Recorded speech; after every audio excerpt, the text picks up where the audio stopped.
ఇవాళ ఈయన మాట్లాడుతాడు ముఖ్యమంత్రి 100 మీటర్ల కింద దొక్కుతాడట బీఆర్ఎస్ ను. ఒక ఆయననేమో 100 మీటర్ల కింద దొక్కుతా అంటుండు రేవంత్ రెడ్డి. ఇంకొక ఆయనేమో ఇక్కడ మన ఎంపీ ఉన్నాడు కరీంనగర్ బండి సంజయ్, కుల్లా చెప్తుండ ఆయన, మనం కొట్లాడుకుంటూ కాదు, కాంగ్రెస్ బీజేపీ కొట్లాడుకుంటూ కాదు, బీఆర్ఎస్ గింతంత మిగిలిందిగా, ఆయనతో బీఆర్ఎస్ ను ఖతం చేయాలి, మనం కొట్లాడుకోవద్దు, మనం కలిసి ఉండాలి అని బండి సంజయ్ కుల్లా మాట్లాడుతుండ్రు. చూసినరా లేదా మీరు? చూసిరా లేదా? భోజనం ఉన్నది కొద్ది గట్టిగా తెలుసు, మీరు భోజనం టైం అయింది నాకు ఎరికే, అందుకే ముందు మాట్లాడుతున్నా, తర్వాత మిగతా సోదరులు మాట్లాడతారు. నేను ఎందుకంటున్నా అంటే ఇంత ఓపెన్ గా ఇంత బాహాటంగా మనం కలిసే ఉందాం అని బండి సంజయ్ ఒక దిక్కు, ఈయననేమో 100 మీటర్ల లోపల బొంద పెడతా అంటుండు.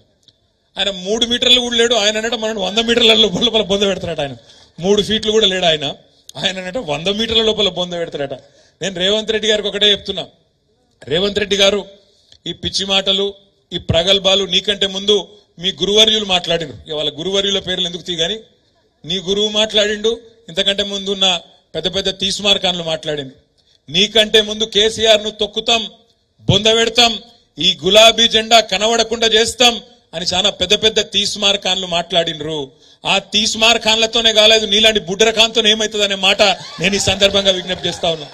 నీ అసొంటోళ్ళు మస్తుగా వస్తారు పోతారు, కాలం కలిసి వస్తే వానపాములు కూడా నాగుపాములై బుసలు కొడతాయి. కాలం కలిసి వచ్చింది, తాంత గారెల బుట్ల పడ్డట్టు పడ్డావు. ఇలా ప్రజలకు తెలుసు నువ్వు ప్రజలు ఎన్నుకున్న ముఖ్యమంత్రి కాదు. ఢిల్లీ ద్వారా మేనేజ్మెంట్ కోటాలో ఢిల్లీని మేనేజ్ చేసుకొని మాణిక్యం ఠాగూర్ కు 50 కోట్లు ఇచ్చి వీని చెవుల ఊది వాని చెవుల ఊది నలుగురు నువ్వు పోగేసుకొని ఢిల్లీకి వెళ్ళి ఆడికెళ్ళి మేనేజ్మెంట్ తీసుకొని తెచ్చుకున్న పదవి తప్ప ప్రజలందరూ కలిసి కూడబలుకొని నిన్నేం ఎన్నుకోలేదు. ముమ్మాటికి ఎన్నటికీ నువ్వు కేసీఆర్ గారి కాలు గోరుకు కూడా సరిపోవు రేవంత్ రెడ్డి అనే మాట నేను విజ్ఞప్తి చేస్తా ఉన్నా. ఇది నేనేదో వేరే ఉద్దేశంతో చెప్తలేను, ఒకటే మాట గుర్తుపెట్టుకోండి. ఇవాళ నిజంగా కూడా కేసీఆర్ అనే నాయకుడు లేకపోతే, ఈ గులాబీ జెండా లేకపోతే తెలంగాణ ఎక్కడిది? ఆ తెలంగాణ రాష్ట్రానికి వచ్చే ఈ పదవులు, ముఖ్యమంత్రి ఉప ముఖ్యమంత్రి పదవులు ఎక్కడి? ఆలోచించుకో రేవంత్ రెడ్డి గారు మాట్లాడే ముందు అనే మాట నేను విజ్ఞప్తి చేస్తా ఉన్నా. ఇంకొక మాట కూడా మీ అందరికి నేను విజ్ఞప్తి చేస్తున్నా. ఈ 420 హామీలు మీ అందరికీ మంచిగా కాపీలని పంపిస్తా. 420 హామీలు ఏవైతున్నాయో కాంగ్రెస్ ఇచ్చిన హామీలు చూడండి. మీరు యువతకు చెప్పిండ్రు, తెలంగాణ యువతకు నెలకు 4000 రూపాయలు ఇస్తామన్నారు నిరుద్యోగ భృతి. ఇలా తప్పించుకునే ప్రయత్నం చేస్తున్నారు. తప్పించుకోనియద్దు, యువత తరపున మనం అడగాలి. 100 రోజుల్లో ఇస్తామన్నారు, ఏడవైంది అని అడగాలి. మా ఆడబిడ్డలు ఇలా ఎదురు చూస్తున్నారు. మహాలక్ష్మి 1,57,00,000 మంది ఆడబిడ్డలు ఎదురు చూస్తాండ్రు. ఎందుకు? 18 ఏళ్లు నిండిన ఆడబిడ్డలందరూ నెలకు 2,500 రూపాయలు ఎప్పుడొస్తాయి మా ఖాతాల్లో అని ఎదురు చూస్తా ఉన్నారు. కానీ రేవంత్ రెడ్డి గారు ఏం చేస్తున్నారు, ప్రభుత్వం ఏం చేస్తున్నది, వాళ్ళు ఒకటే ఎజెండా పెట్టుకున్నారు. రోజొక్క కొత్త కథ పుట్టియాలి, మీడియాలో రోజొక్క కొత్త కథ పుట్టియాలి. మేడిగడ్డలో అవినీతి, ఇక్కడ అవినీతి, అక్కడ అవినీతి. అధికారం మొత్తం నీ చేతుల్లోనే ఉంది కదా, ఎక్కడ అవినీతి ఉందో తీ, మేము వద్దంటలేం కదా. మేమే డిమాండ్ చేసినాం అసెంబ్లీలో, అవినీతి జరిగిందంటున్నావు కదా, ఎంక్వైరీ ఏయ్, తప్పు ఎవరు చేసినారో చర్య తీసుకో దమ్ముంటే అని చెప్పి మనమే డిమాండ్ చేసినాం. ఆ విషయంలో వెనుకకు పోము, పక్కా వెనుకకు పోము. ఎక్కడ అవినీతి ఉంటే అక్కడ చర్య తీసుకో, మాకు అభ్యంతరం లేదు. కానీ తప్పించుకునే ప్రయత్నం చేస్తే మాత్రం వదిలిపెట్టం, ప్రజల తరపున అడుగుతూనే ఉంటాం. రేపు మళ్ళా ఏప్రిల్ మీరు పార్లమెంట్ ఎన్నికకు పోయే నాటికి వరి కోతలు అవుతాయి, తప్పకుండా వరి కోతలు అవుతాయి. వరి కోతలు అయినప్పుడు రైతులు అడుగుతారు, మొదటిసారి అంటే ఇడిచిపెట్టినాం, క్వింటాల్కు 500 బోనస్ అన్నావు, ఏది ఎక్కడ వాయే అని తప్పకుండా అడుగుతారు. ఆ రైతుల తరపున అడగాల్సింది ప్రధాన ప్రతిపక్షంగా మనమే అనే మాట కూడా నేను మీకు విజ్ఞప్తి చేస్తా ఉన్నా. మొన్న రేవంత్ రెడ్డి గారు దావోస్ పోయిండు, దావోస్ లో చెప్తాండు మేము రైతు భరోసా చాలు చేసినాం అని పచ్చి అబద్ధాలు ఇలా విదేశాలలో చెప్తున్నాడు ఈ ముఖ్యమంత్రి గారు. నిజంగా రైతు భరోసా చాలు అయిందా?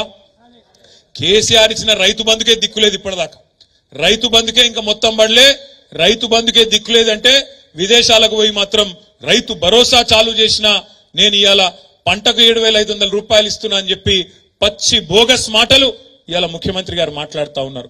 రేప రైతు భరోసా విషయంలో కూడా మరి ఎండాకాలం పంట మళ్ళీ నాటేసే టైం వచ్చింది అంటే రైతు భరోసాగిన చాలు కాకపోతే ప్రజలు రైతులు ఊరుకోరు.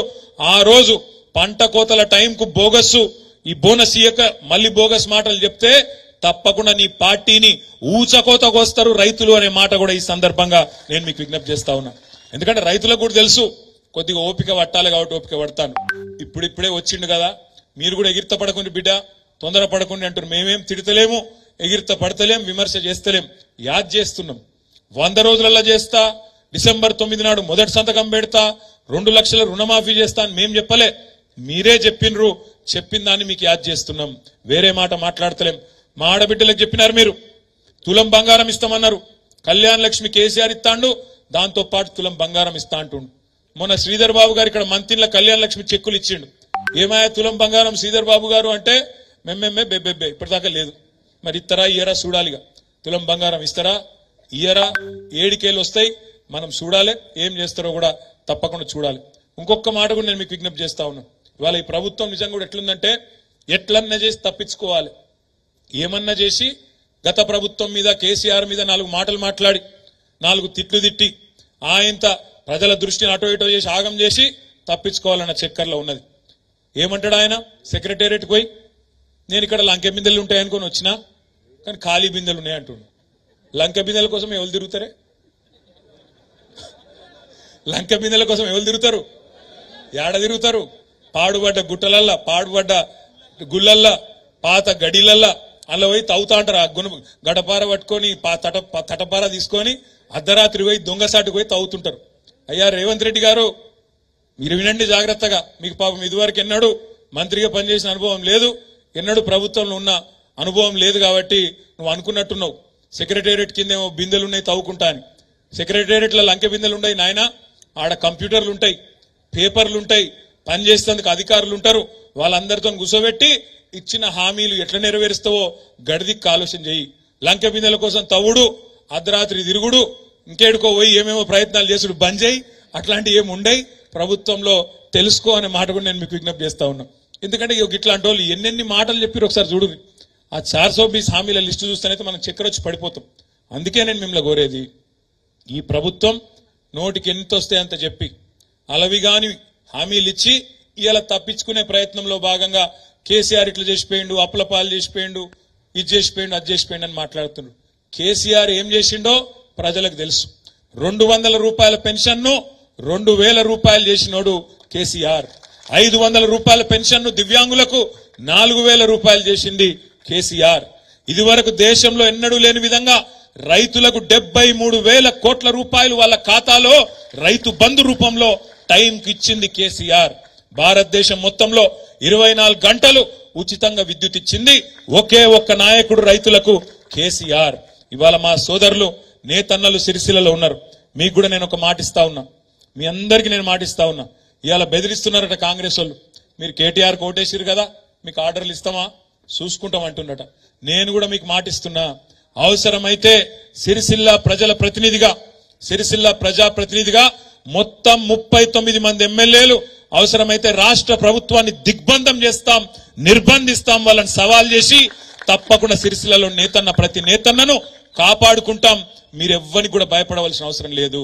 అక్కడేదో కొత్తగా ప్రభుత్వంలోకి వచ్చినంత మాత్రాన మేమేదో రాజులం, జాగీర్దారులం, మేమేదో పెద్దవాళ్ళం, సుల్తాన్లం అనుకుంటే నడవది. ప్రజల కోసం నడవాలి తప్ప, ప్రజల కోసం ప్రభుత్వం పనిచేయాలి తప్ప, మేం పగబడతాం, ఓటేయకపోతే ఊకోము అనే లైన్లో బెదిరిస్తే ఎవరు బెదిరిపోవాల్సిన అవసరం లేదు.